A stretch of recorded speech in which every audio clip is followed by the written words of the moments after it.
Dan kalau boleh kita memulakan perbincangan kita, Datuk Seri, sebelum kita membuka ruang untuk mendapatkan soalan-soalan mereka. Mungkin kita boleh mulakan dengan salah satu pemahaman yang perlu kita ada.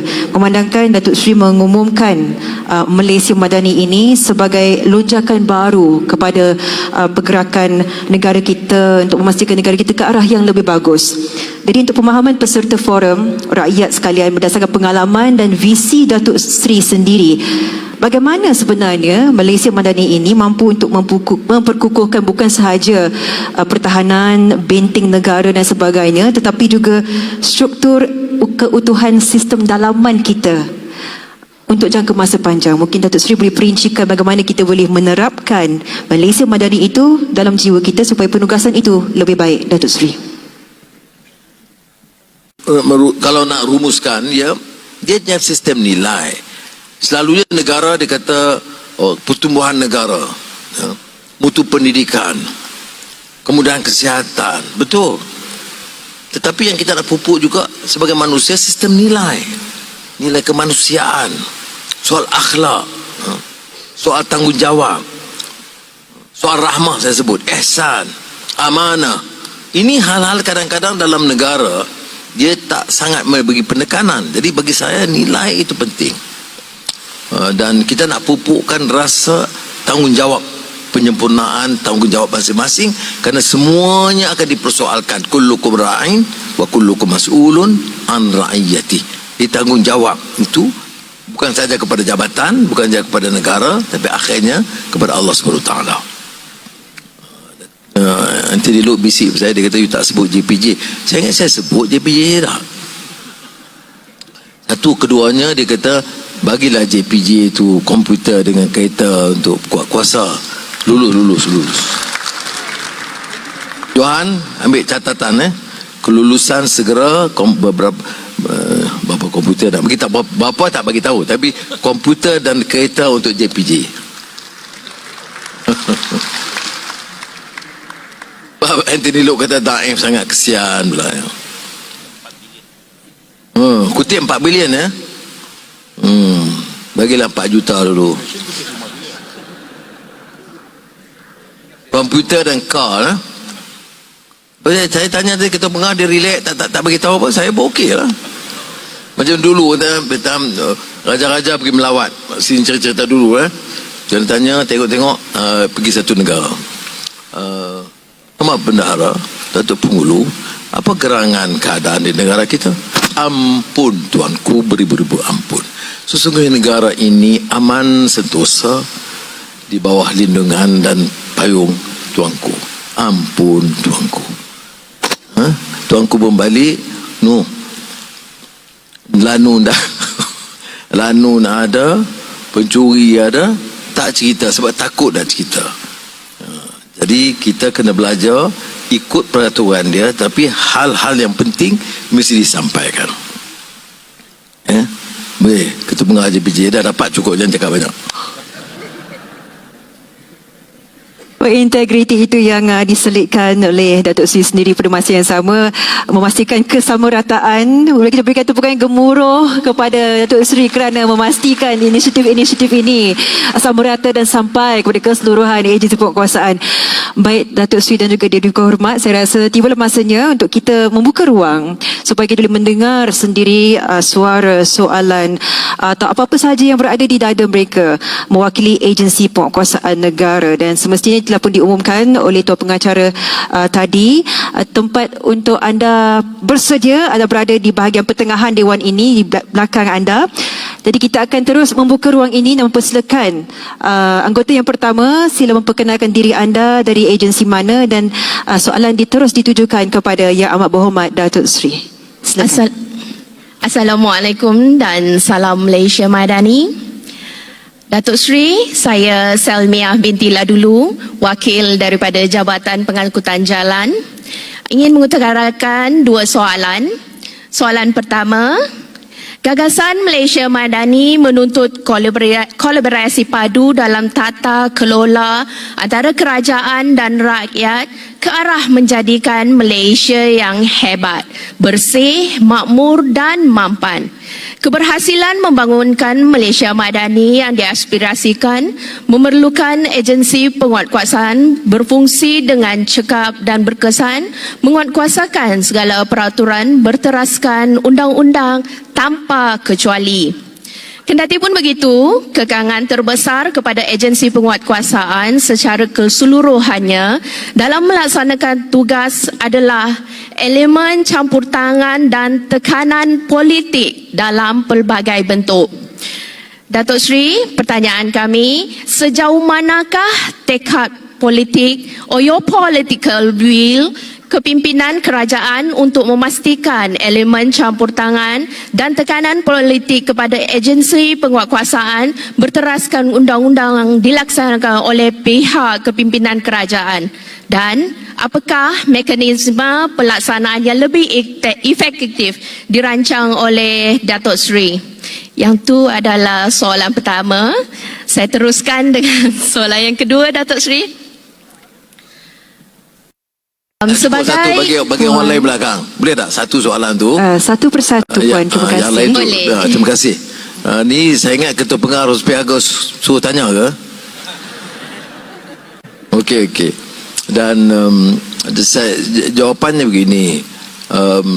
Kalau sudah ingat ada campur tangan, kalau budaya kita selama ini begitu, kita harus betulkan.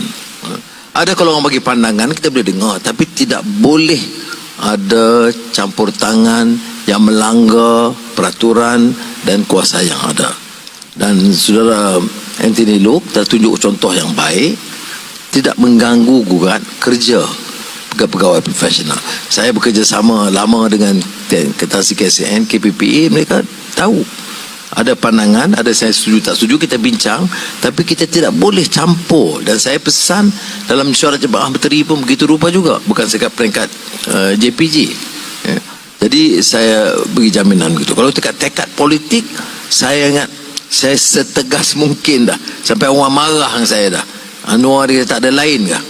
Terutama orang lama-lama, kita tengok mantan-mantan menteri dulu, Tun, Tan Sri, marah betul saya. Dia Anwar ni tak ada cerita lain, rasuah.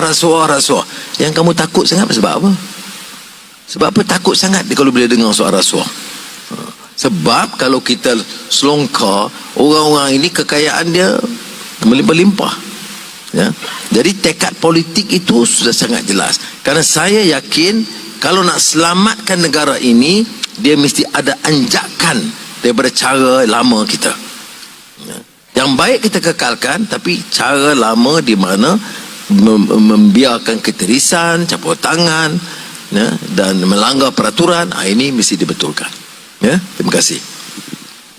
Terima kasih Datuk Seri untuk menjawab soalan tersebut. Dan semoga itu menjadi satu peringatan juga supaya kita terus kekal di atas landasan penugasan kita dengan penuh integriti dan sifat bertanggungjawab. Kita ada satu masa untuk satu lagi soalan sahaja, dan kita ingin membuka ruang ini untuk anggota yang seterusnya untuk ditujukan kepada Yang Amat Berhormat Perdana Menteri. Silakan Tuan.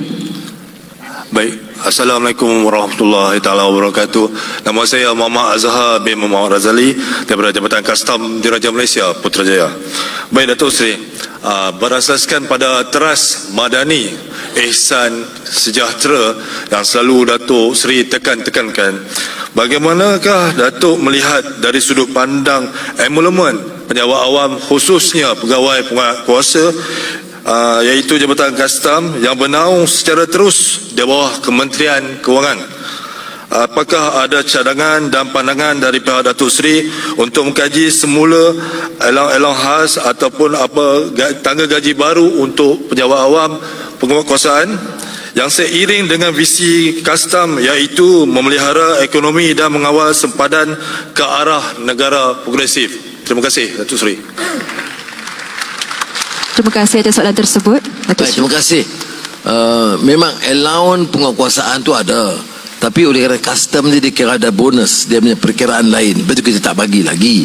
Tetapi cara umumnya, saya dah umum tadi, bahawa dalam tempoh 1 minggu atau lebih, saya akan pengusikan mesyuarat jawatankuasa khas yang di sekretariatnya oleh KPPA, JPA dengan KSN dan beberapa menteri untuk mengkaji keseluruhannya skim perkhidmatan dan saraan pejabat awam. Sebab saya katakan, pertama, kita telah mencecah lebih 10 tahun. Keduanya, saya akui memang ada permasalahan. Ya, saya terima kenyataan bahawa umumnya gaji dan upah termasuk allowance pejabat awam ini relatif nisbah itu agak rendah. Jadi satu kerajaan yang bertanggungjawab harus mencari jalan untuk meningkatkan. Tetapi saya warisi itu kerajaan dengan hutang 1.5 triliun. Apakah ini alasan? Tidak. Kita juga akan kaji juga. Sebab itu saya kata saya tak mau tangguh. Kita kaji. Kalau munasabah tak boleh naik mendadak seperti mana kita harapkan, kita naik sedikit ikut peringkat. Ya. Maknanya tiap tahun ada kenaikan setimpal dengan kerja mereka. Kalau tidak, kita minta dia korban, macam dulu, minta korban, minta bubuh tabungan apa. Ada dulu dia suruh simpan dan sebagainya. Jadi saya tidak fikir itu pendekatan yang baik. Masing-masing boleh simpan untuk jaga keluarga masing-masing, tapi bagi kerajaan, tanggungjawab kita kaji semula, lihat betul-betul skim perkhidmatan dan perbaiki. Ya, ini kadang-kadang biasa pun KSM beritahu saya tiap 10 tahun dia ada kajian, tapi kita dah mencecah masuk 11 tahun belum ada jatuh kuasa kajian perkhidmatan ni, ya, persaraan. Ya, jadi bila saya senang bila dia beritahu, dan padahal saya tahu keadaan itu tidak memuaskan, dan diperingatkan dah 10 tahun sepatutnya mulai tahun ke-9 itu dikaji. Kalau pengalaman saya dulu tahun ke-9 dikaji supaya tahun ke-10 itu dapat dilaksanakan. Sekarang dah tahun ke-11 baru kerajaan kami, kerajaan perpaduan memulakan, kerana belum dimulakan. Jadi kita mulakan skim dan saya dimaklumkan oleh PPA berapa cadangan awal itu ada, dan insya-Allah kita akan bentangkan dan kita kaji. Jadi saya harap saudara boleh sabar sekejap, dan kalau beberapa langkah katalah dalam syarat pertama, oleh kerana kajian persaraan yang akan mengambil masa yang agak panjang dan diteliti, maka mungkin ada langkah-langkah awal yang harus dilakukan. Saya insya-Allah, no, you please trust me on this. Saya tak ada sebab, ya, saya tidak sakau anak pinak dan keluarga saya tidak campur dalam urusan bisnes. Saya mahu wang ini untuk negara, dan penjawat awam patut diberikan layanan yang setimpal dengan khidmat dan kerja dan pengorbanan mereka. Terima kasih. Datuk Seri, saya rasa itu kata-kata yang kalau didengari sahaja merasakan bahawa Datuk Seri benar-benar cakna dengan perasaan dan juga kegigihan mereka ini yang sudah pastinya menjadi antara prioriti bagi Datuk Seri sendiri. Datuk Seri, jam menunjukkan jam 5.30 petang. Kami faham yang Datuk Seri agak mengejar masa. Adakah Datuk Seri ingin mendapatkan satu lagi soalan ataupun ingin meneruskan dengan kata-kata penutup, Datuk Seri? Ada urusan. Baik, dengan itu mungkin Datuk Seri boleh memberikan satu kata-kata penutup akhir untuk menyemarakkan lagi semangat kita sama-sama semua berada di sini untuk berjumpa Datuk Seri secara berdepan. Silakan Datuk Seri antara kata-kata yang boleh ialah menutup lagi acara kita dengan penuh semangatnya.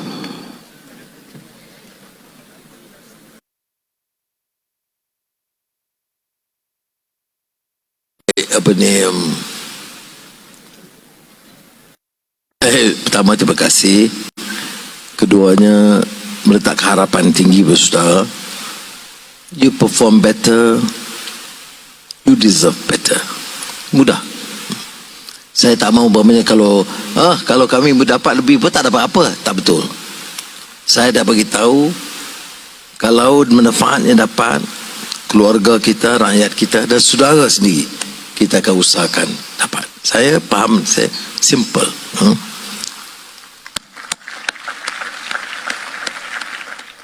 Jadi itu saja saya nak pesan. Saifuddin nak tamatkan dengan hadis.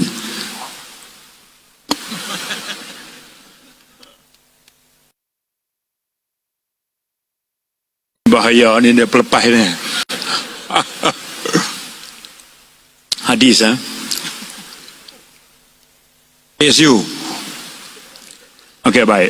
Saya Datuk Seri, ucapan sulung saya di KDN, ucapan bulanan, saya petik satu hadis sahih. Matannya, khairun nas anfa'uhum linnas.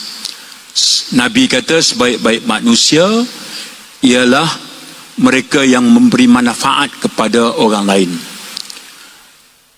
Agensi-agensi penguatkuasa, anda dengan mudah dapat mengamalkan dan memposisikan diri sesuai dengan mafhum hadis ini. Di mana saja anda menjalankan tugas, anda mendatangkan manfaat kepada rakyat terbanyak dan anda berpeluang muncul sebagai khairun nas, manusia terbaik seperti mafhum hadis Nabi tadi. Aqulu qawli hadza. Assalamualaikum warahmatullahi wabarakatuh.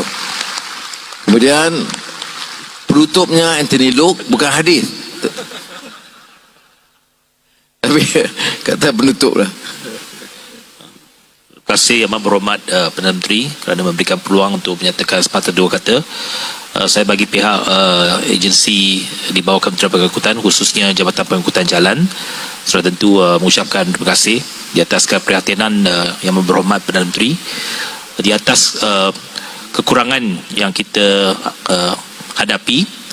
Saya yakin pelbagai agensi, bukan saja JPJ, malah jabatan-jabatan lain, kalau di bawah Kementerian Pengangkutan ada lagi Jabatan Laut, ada agensi pengangkutan awam darat dan sebagainya, dan juga agensi-agensi lain, semuanya beroperasi dalam serba kekurangan dan pelbagai kekangan. Ini kita tahu dan faham bahawa terdapat pelbagai kekangan yang kita hadapi.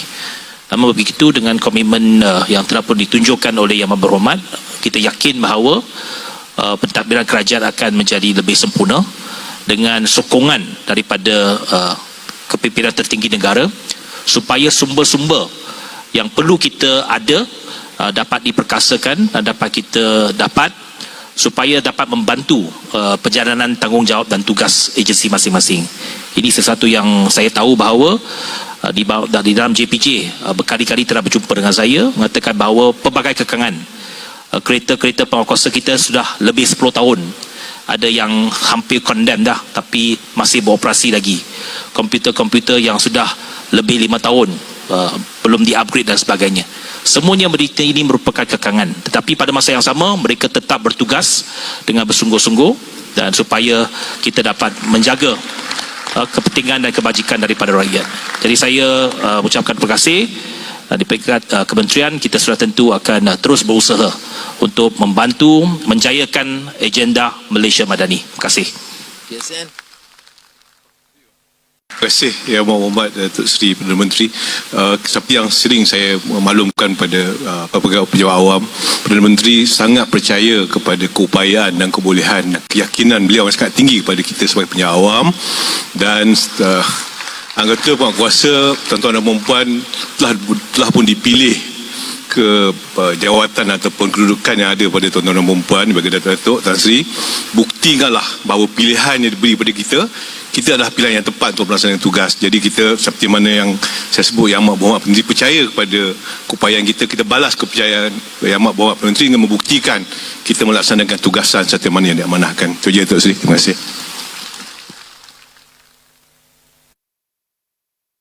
Baik, dengan itu tuan-tuan dan puan, ayo kita berikan tepukan yang gemuruh buat Yang Amat Berhormat Datuk Seri Anwar Ibrahim, Perdana Menteri Malaysia, bersama Direktur Kehormat atas sesi soal jawab sebentar tadi. Terima kasih Datuk Seri.